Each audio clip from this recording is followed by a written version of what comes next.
पहला सवाल शीतल जी आपसे है कि पुलवामा कांड को लेकर मतलब कोई भी इस देश में आश्वस्त नहीं है कि ये एक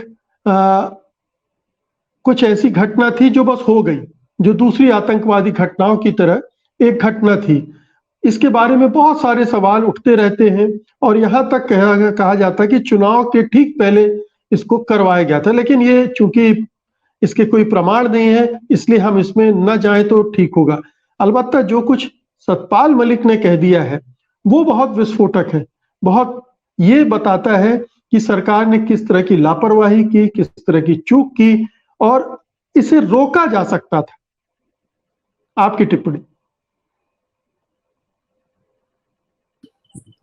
सतपाल मलिक साहब ने इंटरव्यू में कहा है कि इसको पाकिस्तान से स्पॉन्सर्ड था। हमें जो तथ्य हैं वो कहना चाहिए, और इस बात का कोई तथ्य सचमुच में नहीं है कि इसे किसने स्पॉन्सर, किसी अन्य ने स्पॉन्सर किया। वो कल्पनाशीलता है। बात यहाँ से शुरू करना होगा। लेकिन हम आते हैं सीधे उस पर कि पुलवामा कांड पर हमारी सरकार ने उसके पहले और बाद में क्या किया। पुलवामा कांड इसलिए हुआ, जो आरोप है इस इंटरव्यू में, कि गृह मंत्रालय से सीआरपीएफ के जो भी एडमिनिस्ट्रेटिव हेड्स थे वहां पर उस समय घाटी में, उन्होंने इन जवानों को मैदानी इलाकों में लाने के लिए हवाई जहाज मांगे थे। 4 या 5 हवाई जहाज उनके हिसाब से जरूरत थी जिसमें इनको लाया जा सकता था, जो इनकी संख्या थी। लेकिन गृह मंत्रालय ने उसको देने से मना कर दिया। गृह मंत्री उस समय थे राजनाथ सिंह साहब, उसके बाद अब गृह मंत्री अमित शाह साहब।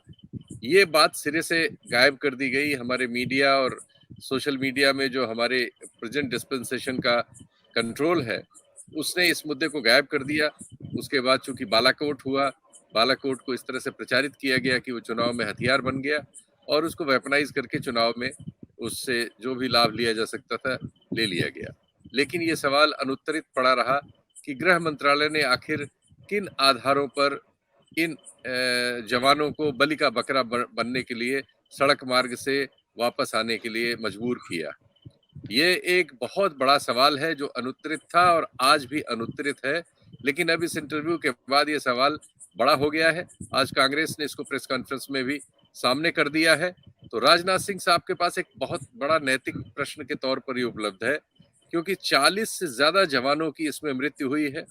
आरडीएक्स से लदी हुई एक गाड़ी पता नहीं कैसे रूट वगैरह को क्रॉस करती हुई और इस उन बसों से जाके भिड़ गई जिसमें विस्फोट हुआ और इतने जवान मारे गए। अगर ये एयरलिफ्ट कर लिए गए होते तो ये नौबत नहीं आई होती। तो इसमें बिल्कुल जिम्मेदारी है। ये इसलिए भी बहुत महत्वपूर्ण है कि हमारे प्रधानमंत्री ने अपनी सवारी के लिए 8,500 हजार करोड़ के जहाज लिए हैं, जिनमें बहुत आधुनिक किस्म की सुविधाएं हैं।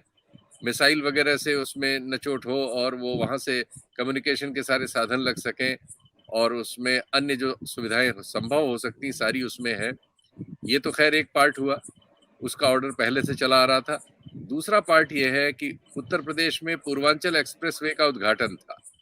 पूर्वांचल एक्सप्रेसवे में और हमारे प्रदेश के 2 एक्सप्रेसवे की में एक हवाई पट्टी बना के दी गई है जो युद्ध काल में इस्तेमाल की जा सकती है। उस उद्घाटन में 7 सेना के विमानों ने हिस्सा लिया और लैंड किया। कई बार वो उड़े, कई बार उन्होंने लैंड किया। एक ग्लोब मास्टर जहाज कहलाता है जो अकेले ही ये सारे सीआरपीएफ के जवानों को लेके आ सकता था। सेना के पास ऐसे 6 जहाज हैं। वो ग्लोब मास्टर हमारे प्रधानमंत्री को लेकर आया और उससे कौतुक दिखाए गए, करतब दिखाए गए। प्रधानमंत्री ने वहां सभा को भी संबोधित किया। करीब 3 घंटे ये सारे जहाज रेगुलर इंगेज रहे। तो इस तरह से शोबाजी के लिए हमारे पास जहाज उपलब्ध है। प्रधानमंत्री का एक इवेंट बनाने के लिए हमारे पास जहाज उपलब्ध है।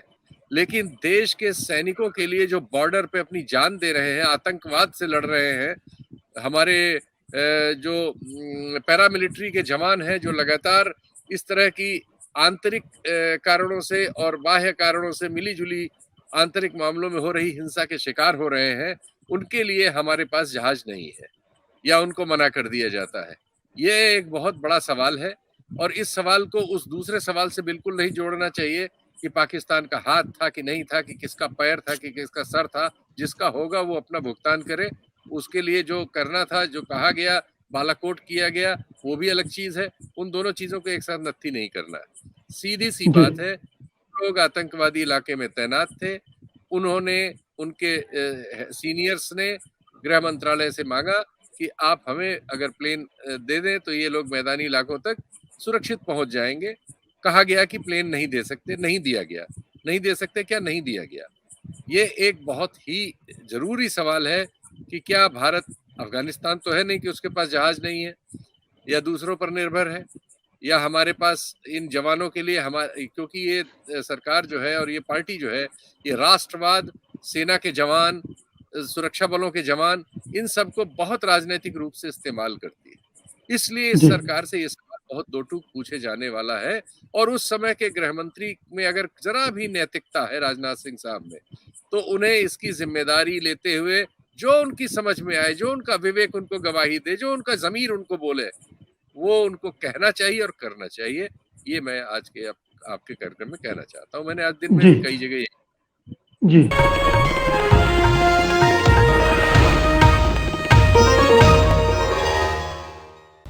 सत्य हिंदी का ऐप डाउनलोड करें गूगल प्ले स्टोर पर।